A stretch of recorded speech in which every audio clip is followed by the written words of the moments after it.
కాసేపట్లో బెంగాల్ మొదటి దశ ఎన్నికల ప్రచారానికి తెరపడనుంది. తొలి దశలో 152 అసెంబ్లీ స్థానాలకు ఎల్లుండి ఎన్నికలు జరగనున్నాయి.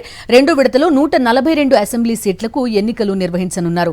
భవానీపూర్ నుంచి బరిలో ఉన్నారు మమతా బెనర్జీ. నందిగ్రామ్, భవానీపూర్ నుంచి సువేందు అధికారి పోటీ చేస్తున్నారు. బెంగాల్లో టీఎంసీ, బీజేపీ మధ్య ప్రధాన పోటీ నెలకొంది. ఈసారి ఎలాగైనా పట్టు నిలుపుకోవాలని మోదీ, షా విస్తృతంగా ప్రచారం నిర్వహించారు. మరోసారి అధికారం దక్కించుకోవాలని మమతా బెనర్జీ ఉవ్విళ్లూరుతున్నారు. తమిళనాడులో కూడా ఎన్నికల ప్రచారానికి తెరపడనుంది. 234 అసెంబ్లీ సీట్లకు ఒకే విడతలో ఎన్నికలు జరగనున్నాయి.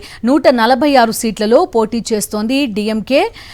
28 సీట్లలో కాంగ్రెస్ తన అభ్యర్థులను బరిలో నిలిపింది. మిత్రపక్షాలకు డీఎంకే 70 సీట్లు కేటాయించింది. ఇటు అన్నాడీఎంకే 169 సీట్లలో పోటీ చేస్తోంది. 27 సీట్లలో బీజేపీ తన అభ్యర్థులను బరిలో నిలిపింది. టీవీకే అధినేత విజయ్ మాత్రం 234 స్థానాల్లో కూడా తన అభ్యర్థులను బరిలోకి దించారు. సో రెండు కీలకమైన రాష్ట్రాలు అటు తమిళనాడు, పశ్చిమ బెంగాల్ ఎన్నికలకు సిద్ధమయ్యాయి. ప్రచారానికి తెరపడింది. పూర్తి డీటెయిల్స్ అందిస్తారు మా కరెస్పాండెంట్ వెంకటేష్ జాయిన్ అవుతున్నారు. వెంకటేష్, చెప్పండి, అటు మమతా వర్సెస్ మోదీ అన్నట్టుగా సాగింది ప్రచార పర్వం మొత్తం కూడా బెంగాల్లో మనం చూసాం. At the same time Tamil Nadu దగ్గరకు వచ్చేసరికి డిఎంకే వర్సెస్ టీవీకే అన్నట్టుగా మనకి ఎన్నికల ప్రచారం అంతా కూడా కనిపించింది. అసలు తమిళనాడు దగ్గరకు వచ్చేసరికి ఎలా మారతాయి ఈక్వేషన్స్ అనేది కూడా చాలా మంది గెస్ చేయలేని పరిస్థితి. ఎందుకంటే రెండు జాతీయ పార్టీలు ప్రాంతీయ పార్టీలతో పొత్తు పెట్టుకున్న పరిస్థితి అక్కడ చూస్తున్నాం. ఓవరాల్ గా ఎన్నికల ప్రచారం గురించి ఏం చెప్తారు? తమిళనాడు అలాగే పశ్చిమ బెంగాల్ మొదటి దశ ఎన్నికల ప్రచారం సాయంత్రం 6 గంటలకు ముగుస్తుంది. సో ఆ నేపథ్యంలో ఇప్పటికే ఓటర్లను ఆకట్టుకునేందుకు అన్ని రాజకీయ పార్టీలు తమ వంతు ప్రయత్నాలు చేశాయి. సో ప్రధానంగా తమిళనాడు కనుక చూస్తే తమిళనాడులో స్టాలిన్ రెండోసారి తనకు విజయం కట్టబెట్టాలని భారీ ఎత్తున ప్రచారం చేశారు. సో కాంగ్రెస్తో కలిసి ఆయన ప్రచారానికి దిగినటువంటి పరిస్థితి. సో మొత్తం 164 సీట్లలో డిఎంకే పోటీ చేస్తుండగా మిగిలినటువంటి సీట్లు దాదాపు 70 సీట్లను మిత్రపక్షాలకు కేటాయించినటువంటి పరిస్థితి. అలాగే ఇటు అన్నా డిఎంకే కూడా 169 సీట్లలో పోటీ చేస్తుంటే 65 సీట్లు మిత్రపక్షాలకు కేటాయించినటువంటి పరిస్థితి చూసాం. సో ప్రధానంగా తమిళనాడులో అన్ని రాజకీయ పార్టీలు కూడా ఈసారి మహిళలపైన దృష్టి పెట్టాయి. సో మహిళలకు భారీ ఎత్తున ఉచిత పథకాలు ఇచ్చేందుకు ఈ పార్టీలను కూడా పెద్ద ఎత్తున వరాలు కురిపించినటువంటి పరిస్థితి మనం చూసాం. ప్రధానంగా డిఎంకే పథకాలు కనుక చూస్తే ప్రతి మహిళకు నెలకు 2,000 రూపాయల ఆర్థిక సహాయం అందిస్తామని డిఎంకే వాగ్దానం చేసింది. అలాగే పన్ను పరిధిలోకి రాని మహిళలకు 8,000 రూపాయలకు సంబంధించిన కూపన్ కూడా ఇస్తామని చెప్పింది. సో ఇదొక గేమ్ చేంజర్గా ఈ అనౌన్స్మెంట్ ఉంటుందనేటువంటి ఒక అంచనాలు వస్తున్నటువంటి పరిస్థితి. సో 8,000 రూపాయల కూపన్తో ఇంటికి అవసరమైనటువంటి రిఫ్రిజిరేటర్స్ కానీ, వాషింగ్ మిషన్ కానీ, ఇతర హోమ్ అప్లయన్సెస్ కొనుక్కునేటువంటి అవకాశాన్ని కూడా కల్పిస్తూ ఈరోజు డిఎంకే తన ఎన్నికల వాగ్దానం చేసింది. ఇటు అన్నా డిఎంకే కూడా ఇదే తరహాలో మహిళలకు ఉచిత బస్సు ప్రయాణంతో పాటు మగవారికి కూడా ఉచిత బస్సు ప్రయాణాన్ని చెప్పింది. అలాగే మహిళలకు 2,000 రూపాయల ఆర్థిక సహాయాన్ని ప్రకటించింది.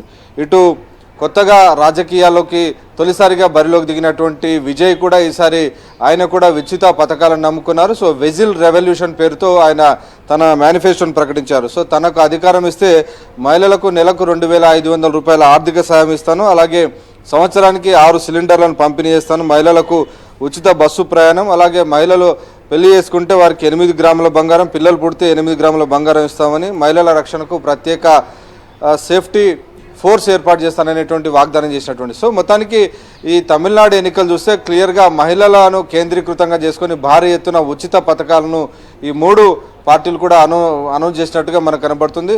అలాగే ప్రధానంగా తమిళనాడులో ఈ 3 పార్టీల మధ్య ఈసారి త్రిముఖ పోటీ ఏర్పడింది. సో ఏ పార్టీ ఎవరిని ఓట్లను కట్ చేస్తుంది అనేటువంటి ఒక ఆసక్తి అయితే నెలకొంది. నిజానికి విజయ్ తొలిసారిగా రంగంలోకి దిగుతున్నప్పటికీ ఆయన ఈసారి పెద్దగా గణనీయమైనటువంటి సీట్లు సాధించేటువంటి అవకాశం లేదు. దాదాపు 16 నుంచి 18% సీట్లు ఆయన 18% ఓట్లు మాత్రం సాధించేటువంటి అవకాశం ఉందని అంచనాలు వస్తున్నాయి. సో ఆయన ప్రధానంగా ఎవరి ఓట్లను చేలుస్తారు అన్న దాన్ని బట్టి విజేత ఎవరు అనేది బయటపడేటువంటి అవకాశం ఉంది. మనం చూస్తే ఖచ్చితంగా డిఎంకే ఓట్లకు ఆయన గండి కొట్టే అవకాశం ఉందనేటువంటి అంచనాలు వస్తున్నాయి. సో డిఎంకే ఓట్లు కనుక గండి కొడితే అది అన్నా డిఎంకేకు లాభం చేకూరేటువంటి అవకాశం ఉంది.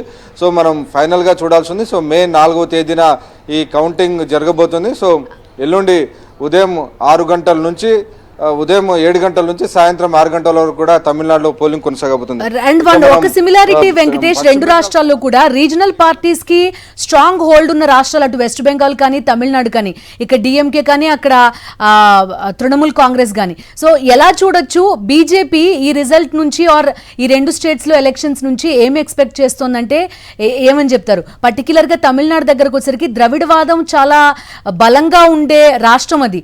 అలాంటి చోట్ల కొంతవరకు ప్రభావం చూపించగలిగే అవకాశం ఏమన్నా ఉంటుందా ఈసారి? అంటే తమిళనాడులో కంప్లీట్గా ప్రాంతీయ పార్టీలదే పై చేయి. సో ప్రాంతీయ పార్టీలతో పొత్తు పెట్టుకుని జాతీయ పార్టీలో ఎన్నో కొన్ని సీట్లు తీసుకొని తన రాజకీయ మనుగడ కొనసాగిస్తున్నటువంటి పరిస్థితి చూస్తున్నాం. సో ఇటు డిఎంకే కానీ, అట్లాగే అన్నా డిఎంకే కానీ, టీవీకే, 3 ప్రాంతీయ పార్టీలే.